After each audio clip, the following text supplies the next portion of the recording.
Hello বন্ধুরা, welcome to জ্যোতিষলজি channel. আর আজকের ভিডিওতে আমরা শিখব এই যে লসো গিট আপনারা এখন স্ক্রিনে দেখতে পাচ্ছেন, এর মধ্যে কিন্তু আপনার আটখানা অ্যারোস আছে, যেটাকে বলা হয় 8 অ্যারোস অফ লসো গিট, বা আটখানা প্লেনও আছে। মানে দুটো একই জিনিস, এটাকে কেউ বলে অ্যারোস, কেউ বলে প্লেন। কি বলে এটাকে? কেউ বলে আপনার, এখানে লিখে দিচ্ছি তাহলে আপনাদের বুঝতে সুবিধা হবে। এইটাকে কেউ বলে আপনার 8 অ্যারোস, আবার কেউ বলে 8 প্লেন। বোঝা গেল? তো এই যে লসো গ্রিড আছে, এর মধ্যে কিন্তু আপনার আটখানা অ্যারোস আছে বা আটখানা প্লেন আছে। ওকে, তো এই প্লেন বা অ্যারোসের শক্তিগুলো কি কি আজকে আমরা জানবো এই ভিডিওতে। তো দেখুন, এইখানে আমি 4 3 8 একটা ভার্টিক্যাল লাইন, মানে প্রথম কলামটা গ্রিন কালার দিয়ে মার্ক করে রেখেছি। কোন কোন আপনার নাম্বার? একটা হচ্ছে গিয়ে 4, একটা হচ্ছে গিয়ে 3, একটা হচ্ছে গিয়ে 8। এটাকে আপনার বলা হয় প্রথম ভার্টিক্যাল অ্যারো বা প্রথম ভার্টিক্যাল প্লেন। এটাকে আপনার বলা হয়, অনেকে এটাকে বলে THOUGHT, থট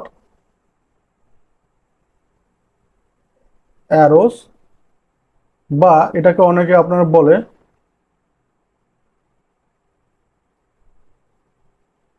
থট প্লেন। ওকে, এই নাম্বারটাকে কোনটা ভার্টিক্যালি যে লসো গ্রিডে 4 3 8 নাম্বারটা আছে, এটাকে বলা হয় থট অ্যারোস বা থট প্লেন, বা এটাকে বলা হয় বিচার প্লেন। ঠিক আছে, বাংলায় কি বলা হয়? বাংলায় বলা হয় বিচার প্লেন। ওকে, তো এর ফলাফল কি এখন আমরা আলোচনা করব না। আর একটা জিনিস আবার বলছি, এই যে লসো গ্রিডটা দেখছেন, হতে পারে আপনারা যখন লসো গ্রিড আপনারা তৈরি করবেন ডেট অফ বার্থ দিয়ে, এই নাম্বারটা হয়তো পাননি। কারণ এখনো পর্যন্ত কিন্তু আমি পুরোপুরি আগের ক্লাসে যে লসো গ্রিড তৈরি করা শিখিয়েছি পুরোপুরি শেখাইনি। ওখানে ব্ল্যাঙ্ক যে জায়গাগুলো আছে আরও নাম্বার কিন্তু পুট হবে। আগামী ভিডিওতে সেইগুলো নিয়ে আমরা আলোচনা করব আগামী দিনে। কিন্তু আমরা কি স্টেপ বাই স্টেপ শিখবো নিউমেরোলজি, ঠিক আছে, একবারে জাম্প করব না। তো এখন এই ভিডিওতে শিখবো আমরা আটখানা অ্যারোস বা আটখানা প্লেন। তার মধ্যে প্রথম যে ভার্টিক্যাল অ্যারোসটা, সেটা হচ্ছে গিয়ে 4 3 8, এবং এটাকে বলা হয় থটস অ্যারোস বা থট প্লেন বা বিচারের প্লেন। ওকে, সেকেন্ড আপনার অ্যারোস হচ্ছে গিয়ে লসো গ্রিডের। এখানে দেখুন আমি সবুজ রঙের একটা বর্ডার দিয়ে হাইলাইট করে রেখেছি, সেটা হচ্ছে গিয়ে আপনার বলে দিচ্ছে এখানে। দেখুন, প্রথমটা হচ্ছে গিয়ে 9 5 1, এটাকে বলা হয় উইল প্লেন। ওকে, বা এটাকে বলতে পারি ইচ্ছা শক্তির কি প্লেন। যাদের লসো গ্রিডে এরকম 9 5 1 আসে, তাদের কিন্তু ইচ্ছা শক্তি খুব প্রবল হয়, খুব শক্তিশালী হয়। ঠিক আছে, তো এই ব্যাপারে ডিটেলসে আমি আগের ভিডিওতে, মানে আগামী যে ভিডিওগুলো আসবে তার মধ্যে আলোচনা করব। কিন্তু এখন বেসিক জিনিসগুলো জানছি। প্রথমটা হচ্ছে গিয়ে 4 3 8, সেকেন্ড আমরা আরেকটা আপনার অ্যারো পেয়ে গেলাম, ভার্টিক্যাল অ্যারো 9 5 1, যেটাকে বলা হয় উইল প্লেন বা ইচ্ছা শক্তির প্লেন। এবার দেখুন, আমি আরেকটা ভার্টিক্যাল লাইন এইখানে ড্র করে রেখেছি বা হাইলাইট করে রেখেছি সবুজ কালার দিয়ে। সেটা হচ্ছে গিয়ে আপনার, এখানে দেখুন 2 7 6। এই যে 2 7 6 আছে, এটাকে বলা হয় অ্যাকশন অ্যাকশন প্লেন, বা অ্যাকশন অ্যারো বলতে পারেন। এটাকে আমরা কি করতে পারি, এটাকে অ্যারো বলতে পারি, বা এইটাকে আপনি বাংলায় বলতে পারেন কর্মের প্লেন। যাদের লসো গ্রিডে এরকম 2 7 6 ঠিক একদম লাস্টের কলমে, মানে আপনার ডান হাত থেকে প্রথমের কলমে, কিন্তু যেভাবে আমরা বোঝালাম, এবং লাস্টের যে কলমটা আছে এর মধ্যে কারোর যদি পার্সোনাল লসো গ্রিডে 2 7 6 নম্বর এরকম ভার্টিক্যালি অ্যারো হিসাবে আসে, সেটাকে বলা হয় কর্মের প্লেন বা অ্যাকশন প্লেন বা অ্যাকশন অ্যারো। যাদের লোসর গিটে এরকম আসে তারা কিন্তু যে কোনো কাজ খুব ফুর্তির সাথে করতে সবসময় রেডি থাকে, মানে এরা সবসময় কাজ করতে ভালোবাসে। ডিটেলসে আবার বলছি, পরে আলোচনা করব, এখন একদম বেসিক বোঝাচ্ছি। তো তিনখানা অ্যারো নিয়ে আমরা আলোচনা করলাম। প্রথমটা হচ্ছে গিয়ে থট অ্যারোস বা থট প্লেন, তিনটাই ভার্টিক্যাল। সেকেন্ডটা হচ্ছে গিয়ে আপনার ইচ্ছা শক্তির বা উইল প্লেন, এবং থার্ড হচ্ছে গিয়ে আপনার অ্যাকশন প্লেন বা কর্মের প্লেন। ওকে, তো এবার দেখুন আমরা কি করলাম, আগে তিনখানা অ্যারো শিখলাম, আটখানা অ্যারোর মধ্যে যেটা হচ্ছে গিয়ে ভার্টিক্যাল কলাম। এইবার আমরা হরিজেন্টাল আপনার রো, হরিজেন্টাল রোর মধ্যে প্রথম যে রোটা আছে, এখানে দেখুন আপনারা স্ক্রিনে দেখতে পাচ্ছেন, আমি সবুজ কালার দিয়ে এটাকে মার্ক করে রেখেছি। ঠিক আছে, এর মধ্যে আপনার কি কি আছে, এর মধ্যে আপনারা আছে হচ্ছে গিয়ে 4 9 2। এটাকে কি বলে, এটাকে আপনার বলে মেন্টাল প্লেন, বা এটাকে বলতে পারি মেন্টাল অ্যারো। বাংলায় এটাকে কি বলতে পারি, এটাকে বাংলায় আমরা বলতে পারি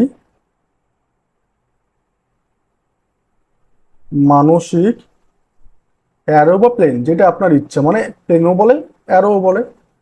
বাংলায় বলতে পারি মানসিক প্লেন বা অ্যারোস। ঠিক আছে, তো এইটা কি করে, যদি কারোর পার্সোনাল রসুর গিটে এরকম 4 9 2 আমরা একটা রো পেয়ে যাই প্রথমেরটাই, এটাকে বলা হয় মেন্টাল মেন্টাল প্লেন। ওকে, এটার মানে কি ইন্ডিকেট করে, এই ধরনের যাদের লোসোগিডে এরকম নাম্বার আসবে তারা কিন্তু খুব মানে বুদ্ধি দিয়ে যেই ধরনের কাজগুলো করতে হয় সেই ধরনের কাজগুলো খুব বেশি ভালো করে পারবে করতে। দেখুন, পৃথিবীতে দু ধরনের কাজ মেনলি, মানে লোক মেনলি দু ধরনের কাজ করে, একটা হচ্ছে গিয়ে আপনাকে খাটনি করে কাজ করতে হয়, একটা হচ্ছে গিয়ে আপনাকে বুদ্ধি দিয়ে কাজ করতে হয়। তো যেই ধরনের কাজগুলো বুদ্ধি দিয়ে করতে হয়, এই ধরনের যাদের লসুর গিরে এই রকম নাম্বার আসে, যেটাকে বলা হয় মেন্টাল প্লেন। ঠিক আছে, যাদের লসুর গিডে এরকম 4 9 2 বা মেন্টাল প্লেন বা অ্যারোস আসবে, তারা কিন্তু বুদ্ধি দিয়ে যে কাজগুলো করতে হয় সেই ধরনের কাজগুলো খুব ভালো করতে পারবে। আরও ডিটেলসে আগামী ভিডিওগুলোর মধ্যে আমরা শিখবো, কিন্তু বেসিক জিনিসগুলো একটু মাথায় রাখতে হবে আপনাদের। তো এবার দেখুন, আমি আপনার সেকেন্ড হরিজন্টাল রোটাও এখানে মার্ক করে রেখেছি। তার মধ্যে কোন কোন নাম্বার আসছে, এখানে আপনার আসছে হচ্ছে গিয়ে 3 5 7। এটাকে আপনার বলা হয় ইমোশনাল প্লেন, বা বাংলায় বলতে পারি ভাবুক প্লেন, বা প্লেন, যেভাবে ইচ্ছা লিখুন, উচ্চারণটা প্লেনই হবে, বা অ্যারো বলতে পারি, বা এটাকে আমরা যোগও বলতে পারি। ঠিক আছে, তো যাদের লসরগিডে এরকম আপনার হরিজন্টাল রো চলে পেয়ে যাবেন, সেকেন্ড রোতে থাকতে হবে 3 5 7, তারা কিন্তু খুব ভাবুক প্রকৃতির হয়ে থাকে, তারা খুব ইমোশনাল হয়ে থাকে। ওকে, এবার দেখুন আমি একদম নিচের রোটা, নিচের হরিজন্টাল যে রোটা আছে ওটাকে গ্রিন কালার দিয়ে এখানে আপনার বর্ডার করে রেখেছি বা মার্ক করে রেখেছি। সে এখানে কি কি নাম্বার পাচ্ছি আমরা, এখানে পাচ্ছি 8 1 6। এটাকে কি বলা হয়, এটাকে বলা হয় আপনার প্র্যাকটিক্যাল প্র্যাকটিক্যাল প্লেন, বা বলতে পারি প্র্যাকটিক্যাল অ্যারো। যাদের লসুর গ্রিডে একদম নিচের রোটা 8 1 6 জায়গায় 8 1 6 এরকম নাম্বার থাকে, তারা কিন্তু খুব প্র্যাকটিক্যাল হয়।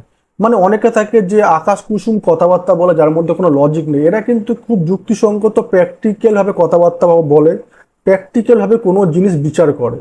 ওকে, এই জন্য যাদের লসুর গিটে 8 1 6 নিচে একদম আপনার হরিজন্টাল ভাবে নিচে রোতে থাকে, তারা কিন্তু খুব বেশি প্র্যাকটিক্যাল হয়। তো দেখুন, এতক্ষণ আমরা কি কি জিনিস শিখলাম, তিনটে শিখলাম ভার্টিক্যাল কলাম, তাহলে তিনখানা রো হয়ে গেল। আরো তিনটে শিখলাম হচ্ছে গিয়ে হরিজন্টাল রো, তাহলে আরো তিনখানা অ্যারোস হয়ে গেল, মানে 8খানা অ্যারোসের মধ্যে 6খানা অ্যারোস নিয়ে বা 6খানা প্লেন নিয়ে আমরা অলরেডি ডিসকাস করেছি। এর পরের যে আপনার দুখানা অ্যারো বা দুখানা প্লেন এখনো বাকি থাকছে, এইগুলোকে বলা হয় আপনার ডায়াগোনাল, GIA, ডায়াগোনাল প্লেনস বা ডায়াগোনাল অ্যারোস। ঠিক আছে, এইগুলোকে আপনি যোগও বলতে পারেন, এইগুলো এক ধরনের রাজযোগ। ঠিক আছে, তাহলে এইখানে দেখুন আমি এখন স্ক্রিনে মার্ক করে রেখে দিয়েছি 8, 5, 2। এটাকে আপনার বলা হয়, এই যে আপনার ডায়াগোনাল অ্যারোটা, ঠিক আছে, এটাকে আপনার বলা হয় প্রপার্টি, PRO, প্রপার্টি প্লেন। এইখানে আমি যতবার প্লেন বলবো সেটা মানে কিন্তু প্লেন বা অ্যারো দুটোই বোঝাবে। ঠিক আছে, বা বাংলায় বলতে পারি এটাকে, আমরা কি বলতে পারি, এটাকে আমরা বাংলায় বলতে পারি সম্পত্তি প্লেন। এটা কিন্তু এক ধরনের আপনার রাজ্য, লসু গ্রিডে। ওকে, কি যোগ? রাজ্য। যদি কারো লসু গ্রিডে 8, 5, 2 এইভাবে ডায়াগোনালি আসে, এটাকে মানা হয় রাজ্য। তাহলে আমরা 7খানা অ্যারোস সম্বন্ধে জেনে নিলাম। এখন বাকি থাকলো লাস্ট অ্যারোস। এর পরের যে আপনার ডায়াগোনাল অ্যারো আছে, এটাকে আপনার বলা হয় লাক প্লেন। নামেই বুঝতে পারছেন লাক আছে। এটাও কিন্তু যদি আপনার 2, 5, 8, একটু আগে যেটা নিয়ে আমরা আলোচনা করলাম, কি করলাম একটু আগে আমরা আলোচনা করলাম 2, 5, 8। ঠিক আছে, এইটা যদি আপনার, সরি ভুল লিখে দিলাম, একটু এটাকে মুছে দিই। যদি 2, 5, 8 আপনার রাজযোগ হয়, ঠিক আছে, তাহলে আপনার 4, 5, 6 হচ্ছে গিয়ে মহারাজ্য। কেন বলছি মহারাজ্য এটাকে? কারণ অনেকের ছকে কোনো কোনো ক্ষেত্রে 2, 5, 8 তবুও আমরা দেখতে পাই, কিন্তু 4, 5, 6 খুব রেয়ারলি। এটা ছক কথাটা ভুল ইউজ করলাম, লসুর গিট হবে। অনেকের লসুর গিটে 2, 5, 8 তবু দেখতে পাওয়া যায়, কিন্তু 4, 5, 6 খুব রেয়ার, কারোর লসগিটা দেখতেই পাওয়া যায় না। আর লসগিটা পুরো যে নাম্বারগুলো, এইগুলো কিন্তু একজনের লসগিটে পাওয়া খুবই রেয়ার, মানে অলমোস্ট ইম্পসিবল। কিন্তু 4, 5, 6টাও খুব রেয়ার, আর এটাকে বলা হয় মহারাজ্য। এর জন্য এটার নাম দেওয়া হয়েছে আপনার লাক প্লেন। ঠিক আছে, মানে যাদের এইভাবে লসগিটে আপনার 4, 5, 6 থাকবে, তারা কিন্তু লাক নিয়ে জন্মগ্রহণ করে। তাহলে আমি টোটাল 8খানা অ্যারোস বা 8খানা প্ল্যান কিন্তু অলরেডি আপনাদের সঙ্গে আলোচনা করলাম। যদি ভিডিওটা ভালো লাগে তাহলে কাইন্ডলি আমার চ্যানেলটাকে সাবস্ক্রাইব করে নেবেন। ধন্যবাদ।